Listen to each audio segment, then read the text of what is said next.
están? Mi nombre es Fabiana Castro. En esta ocasión vamos a hablar sobre locutoras y locutores. Mi grupo es el grupo número 5. Faltaban 10 días para salir al aire y todavía no teníamos locutores. Impaciente puse el aviso en la misma emisora que ya había comenzado sus transmisiones de prueba. Como Tamayo es un pueblo campesino que ya había repetido muchas veces, pensé ingenuamente una mención Basto. Al día siguiente, cuando llegué a la radio, vi la cola de jóvenes, todos ansiosos por convertirse en locutores. La verdad es que no había pensado cómo hacer el examen, así que decidí poner una mesa bajo la coaba del patio y lo fui haciendo pasar uno por uno, una a una, para evaluar sus cualidades de locutores. El primero, le entregué un periódico para que leyera en voz alta, se llevó la mano a la oreja, raspeteó y empezó a atropellar palabras como si se persiguiera a la policía. La segunda era muy chica y simpática. Y así iban llegando, pero no coincidían con lo que yo quería. Manuel llegaba en burro a la emisora. Amarraba el animal al poste de luz, entraba en cabina y se descamisaba. Y comenzaba a locutear todas con sus ganas, con sus discos, con sus bromas, complacientes, tanto con entusiasmo que le ponía, que rápidamente despertó la admiración del barrio y de los campos. Ser locutor en Tamayo era marginado por la República Dominicana. Equivale a ser un Jack Nicholson en Hollywood. Le llovían las invitaciones, se juntaban con los amigos y sobre todo a los pocos meses Manuel había cambiado su manera de hablar por radio y de las relaciones con sus compañeros. Había cambiado hasta la manera de caminar. Ahora iba por la calle todo orondo, sacando pecho, saludando de un lado a otro, conociendo mucha gente. Pero ya no quería salir con las comunidades a hacer las entrevistas. Ya se creía como el gallito. De fondo leía las cartas campesinas que llegaban y yo no había quien lo corrigiera. Él sabía más que nadie que él era el locutor. Tuve que votarlo por irresponsable y todo esto porque no hacía el programa con la gracia de antes. Es como que empezó siendo casi nada y no quiere decir que fue cambiando porque ya era un locutor conocido y ya no quiso hacer su trabajo, como ahora suele pasar con muchas personas. El oficio de hablar, locutor, locutora, lo que se ganan de la vida hablando son por los micrófonos, lo que disponen de una tribuna como la que cada quien tiene de miles de orejas pendientes de sus labios, los locos maravillosos y los esperantes que habían en las cabinas desordenadas en nuestras radios. Podemos distinguir 1000 variantes: locutores informativos, locutores de revistas, entrevistadores, correspondientes, comentaristas deportivos, actores, narradores de dramas, presentadores de actos y, por más abundantes, los animadores musicales, también conocidos como disquey o ponedisco. Muchos aspirantes en este oficio de la palabra sugestionaron por alguna publicidad. Se matriculan en cursos caros donde, a más de dinero, gastan tiempo y paciencia en entrenamiento, por decir menos, resulta incompleto, emplean horas y horas ejercitando su voz. Ciertamente la voz, como a un niño, hay que educarla, hay que aprenderla y hay que agilizarla. Abre un libro de locución para empezar a manipular su voz en la materia para que no sea tan anatómica. Páginas y más páginas. Capítulos enteros hablando de diafragma, de la laringe, del glotis y del epiglotis. Aparato formador y después qué será de lo fundamental de la locución. Igual que en la televisión, cuando vimos por radio las voces tan divinas, quedamos establecidos por quien nos hace humillados por ella. Nos admiramos y todo. Es hora de pinchar estas pompas de jabón. Recomendamos a nuestros mejores amigos cómo son las locuciones, cómo deberíamos aprenderlas, igual que en la televisión. ¿Qué hago con los nervios? Antes la voz debemos dominar los nervios. Hay que espantar los fantasmas que nos estorpecen como uno u otra en la comunicación. Si pensamos bien, no existe ninguna razón válida por la que una persona no logre expresarse como quiere, sino que tenemos que saber manejar todo lo que viene sobre nuestros nervios, sobre las personas, para saber hacernos comprender también, ya que la televisión o la radio son un medio donde nos hacemos escuchar por las demás personas. Inspire, expire y respire. Buen número de problemas de locución que deberían a la falta del aire es que nos acostumbramos a respirar mal. En la locución tenemos que saber respirar y saber utilizar ya sea los diafragmas, el pulmón.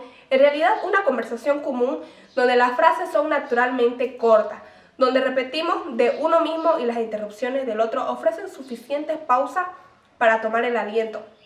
No hay mayor dificultad. El lío comienza cuando un locutor o locutora se enfrentan solos con un texto o frases largas. Por ejemplo, los bebés sin haber estudiado locución saben respirar bien, con toda la panza, con todos los pulmones pequeñitos necesitan llenarse para oxigenar todo el cuerpo. En sí mismo consiste en la recomendada respiración diafragmática. También hay muchos ejercicios para enfrentar la respiración. Todos ellos tienen una mecánica. Respirar ampliamente por la nariz, como inhalando un perfume de una flor. Otro ejercicio que recomiendan es acostarse en el piso boca abajo para así tener recta la columna y poder respirar mejor. Hablar o escucharse. Fijarse en el locutor cuando cierra los ojos y se lleva la mano a la oreja frotando una serie de articular natural a quien lo está hablando. El mismo se delata a nadie. Se está escuchando a sí mismo, establece un cortocircuito con su boca y su oído. Sin llegar a ninguna parte, se recrea en su propia voz. Masivamente individual. Comprobamos el boleto y vamos el domingo a ver el fútbol en la galería. La multitud vocifera los golpes. La chilla contra el árbitro, hace olas, brinca. Y todo eso pasa y cuando estamos escuchando, por ejemplo, a las personas que nos están relatando el partido. Entonces todo eso hay que saber manejar para que el oyente tenga una buena interpretación.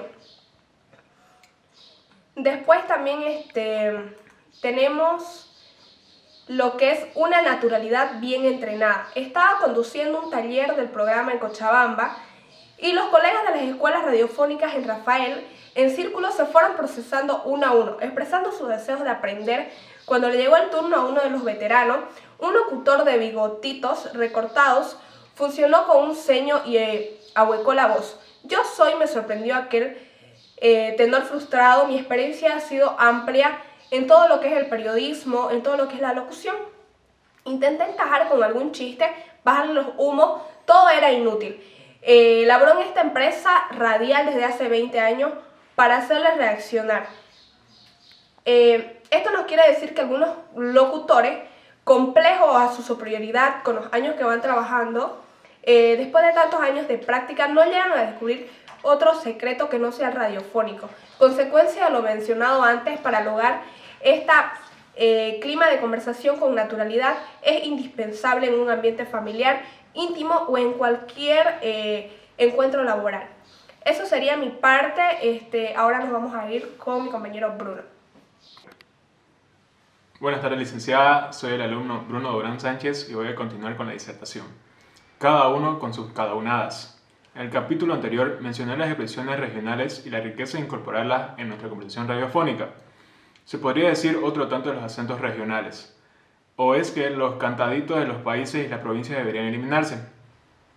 Muchos manuales de locución ponderan el acento neutro. Según estos, lo más profesional sería la forma de hablar lo menos reconocible, un idioma sin impurezas ni cadencia, que el uno no traduzca la procedencia de quien emplea. Y así, hay profesores que entrenan al boliviano para que no arrastre los errores y la ecuatoriana para que no silbe las eses. Corrigen al mexicano por las inflexiones tan profundas como de guitarrón, le hacen repetir villa y al caballo a la argentina para que ellos no chirríen tanto. Y los venezolanos, vale, que no repiten tanto el vale. Nos dijeron que el locutor, como la leche, debe salir pasteurizado y homogenizado. Defendiendo los acentos regional y nacionales, no queremos echar por la ventana el esfuerzo por pronunciar bien las palabras y las letras. Una cosa es el acento y la otra mala dicción. Si el dominicano truena la R por la L y la L por la R, esa falla debe enmendarse. Si usted come más S que espaguetis, ponga un poco de cuidado a la hora de locutar. Pero una cosa es atender la pronunciación y otra obsesionarse por ella. A los oyentes no les preocupa tanto que el locutor se salte una S porque ellos se saltan siempre. En fin, de buenas dicciones está lleno el próximo subtítulo. Buena articulación, mejor dicción. Llamamos buena articulación la pronunciación clara de las palabras, que los demás pueden oír y distinguir. Bien todo lo que decimos, por costumbre o pereza, algunas personas hablan con la boca muy cerrada, casi sin mover los labios. Otro por timidez adoptan un tono muy bajo y apenas se entiende lo que dicen. Levante la cara, limpie su garganta, temple sus cuerdas vocales, abra bien la boca. El locutor y la locutora afinan sus instrumentos antes de tocarlo, para que el público no pierda una sola nota de su sinfonía. Una práctica recomendada para articular mejor consiste en morder un lápiz, como si estuviéramos un freno de caballo en la boca. En esa posición, póngase a leer un periódico o si prefiere, cante el himno nacional completo con voz fuerte. La buena dicción es otra cosa, trata de la exacta pronunciación de todas las letras y las palabras. Tampoco hay que irse al otro extremo, a una manía por la dicción que le reste naturalidad al locutor. Son esas cosas que se quieren pronunciar hasta la segunda S de Strauss y la P de psicología. Algunos cursos de locución se ejercita el sonido. Leer o no leer, esa es la cuestión. ¿Qué pensaría si yo llego de visita a su casa, saludo, entro, me siento, saco un libro y me pongo a declamarlo delante de usted y de su familia? Sospecharía que falta un loco en el manicomio, ¿no es cierto? Pues de esos locos hay muchos, solo que en las cabinas de nuestras emisoras. Por radio no se lee, en ningún formato en los informativos. Si se descubre el tono de la lectura resulta menos grave, porque el oyente sabe que la noticia no está siendo improvisada por el locutor. Pero en los programas de animación, en los deportivos, en los musicales, en las charlas, las revistas, está prohibido leer más exactamente. Cuando usted le leen, va a remolque, tiene que estar concentrado y reconcentrado para no perder el hilo, la frase ni la madeja del párrafo. La situación se complica si es por radio, donde no existe la posibilidad de decirle al distante locutor: me perdí, hermanito, repetí esa parte. Lo leído cansa en los congresos, en los mal llamados seminarios que se atiborran de paciencia. En la escuela sucedía lo mismo cuando te dictaban la lección, pero al menos uno tenía una feliz alternativa de atender más a las piernas de la maestra o a los bellos ojos del profesor. En la radio no hay más estímulo que la voz de los locutores. ¿Cómo está, licenciada? Mi nombre es Marian Alexandra Ávila y yo voy a continuar con la exposición de mis compañeros hablando acerca de los 4 niveles de lectura. Muchas veces escuchamos decir entre locutores: yo pongo el libreto y tú pones la voz. Esta idea es tan equivocada porque en realidad, ¿cómo pueden ellos comunicar algo que no sienten y cómo pueden sentir algo que ellos no entienden? Para esto vamos a aplicar el primer nivel de lectura, que sería la lectura comprensiva. Esta es imprescindible para todo tipo de locutor o locutora, porque tenemos que entender lo que estamos diciendo, lo que estamos leyendo, debemos comprenderlo para así poder dar una idea clara a lo que queremos transmitirle a nuestros receptores. Pero, ¿qué ejercicios nos pueden ayudar para poder desarrollar este tipo de lectura? Para poder hacer este tipo de lectura podríamos iniciar leyendo algún tipo de novela, un libro largo y extenso en el que tal vez no entendamos algunas palabras, pero para eso existe nuestro diccionario, como algunos le dicen, un mataburros. Podemos utilizarlo y ir indagando algunas que otras palabras que no entendamos para así ampliar nuestro vocabulario. Y podemos hacerlo repitiendo una y otra vez la misma página para poder comprenderla con mayor amplitud. El segundo nivel es la lectura punteada. Para poder tener una lectura punteada debemos respetar mucho los signos de puntuación, ya que los signos de puntuación son como las señales de tránsito del idioma. Así como en la carretera, también a la hora de leer un texto podemos tener accidentes, ya que correr demasiado rápido puede matar la frase que estemos leyendo y no se puede comprender a cabalidad lo que queremos transmitirle a nuestros receptores. Hay 2 signos de puntuación fundamentales que debemos conocer. Uno de ellos es la coma. Esta se muestra como una luz amarilla del semáforo y se entonan hacia arriba. También tenemos los puntos. Son muy importantes poder respetar los puntos, ya que estos son como una luz roja en un semáforo. Cuando encontremos un punto en una frase o en un párrafo, tenemos la oportunidad de poder hacer una pausa, tomar aire y continuar con nuestra lectura tranquilamente y ordenadamente. Una buena práctica para poder leer bien un texto, podemos hacerlo leyéndole una novela o un cómic a un amigo, y si él puede comprender a cabalidad lo que estamos leyendo, eso quiere decir que estamos respetando de una manera correcta los signos de puntuación. Veamos a continuación los signos de puntuación que también debemos obedecer y conocer para poder realizar correctamente una lectura punteada. El punto y la coma. Esta separa frases más largas, más que una coma, y también debemos hacer una pausa un poquito más larga que cuando encontramos una coma a la hora de leer un texto. También tenemos los 2 puntos seguidos o 2 puntos aparte. Cuando veamos esto, quiere decir que a continuación en nuestro texto se viene una enumeración o un orden nuevo de lo que estamos leyendo en este texto. También tenemos los puntos suspensivos que, como indica su nombre, este nos muestra en la lectura que a continuación vendrá algo con suspenso, nos muestra algo inconcluso o también nos puede preparar una sorpresa. Tenemos los signos de interrogación, que con ellos podemos hacer preguntas cerradas o abiertas. Una pregunta cerrada puede ser ¿te gusta el helado? ¿Sí o no? Pero también podemos hacer preguntas abiertas como ¿de qué sabor te gusta el helado? Tenemos varias respuestas por dar. También tenemos las admiraciones. Estas exigen mayor énfasis en la entonación de la frase y debemos tener una fuerza al hablar cuando leemos una frase que tiene por fuera signos de exclamación. Debemos mantener esa fuerza desde el principio a final, porque también estas demuestran sorpresa, pueden también expresar un susto de la persona que estemos leyendo en ese momento.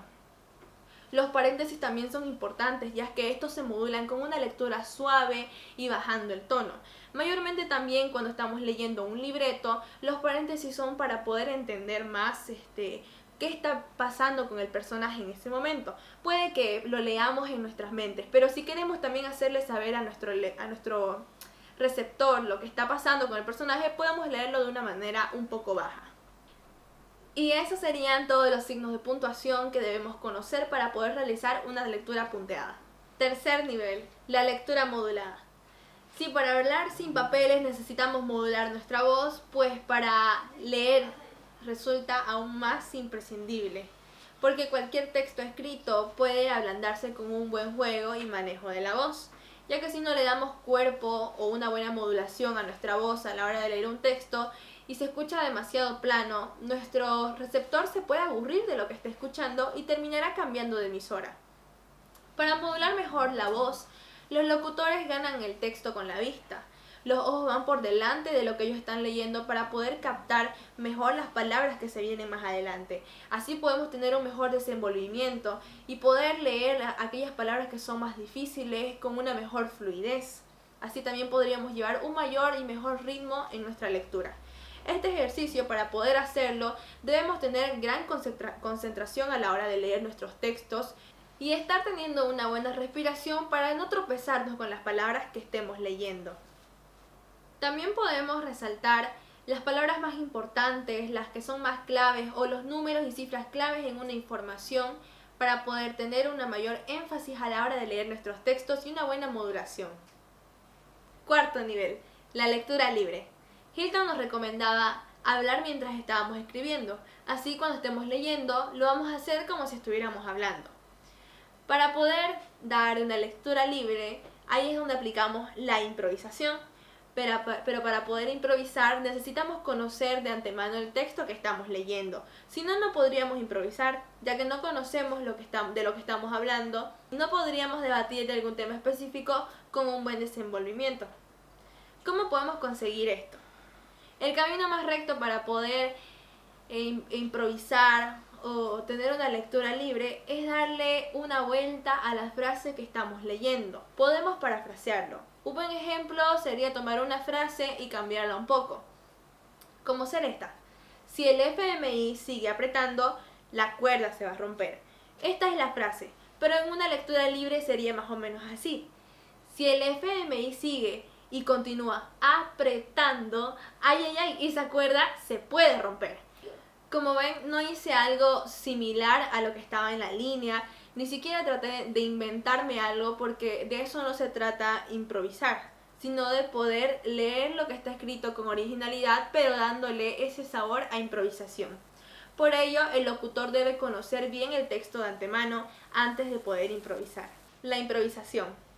No basta solamente con saber leer, ni siquiera con una lectura libre como nombramos hace un momento. La improvisación es muy importante y fundamental en un locutor.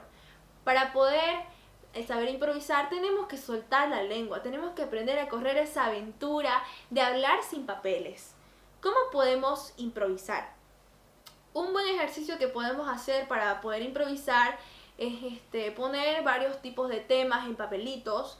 Ya puede ser un tema político para tratarlos con nuestros padres, maestros, o un tema bien común como puede ser las comidas típicas de Santa Cruz. Y podemos sortearlo entre amigos, sacar un papel y empezar a debatir el tema. Pero ¿cómo vamos a poder improvisar y debatir el tema si no improvisamos? Si no hemos leído anteriormente, perdón.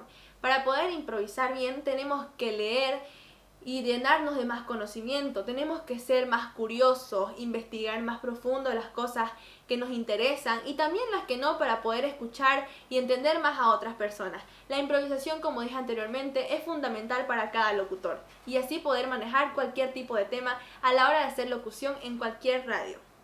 Un radialista integral o integrado en un equipo de trabajo.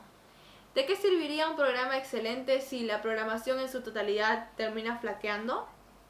Pues una radio es como un cuerpo que está compuesto por un organismo vivo lleno de células que día a día hay que alimentarlas.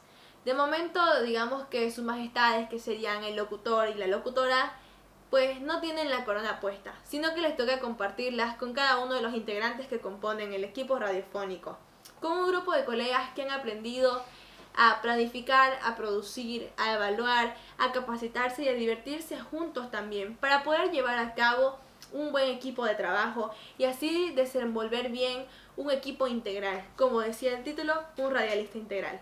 Con esto me despido, licenciada. Muchas gracias por habernos escuchado a cada uno de nosotros.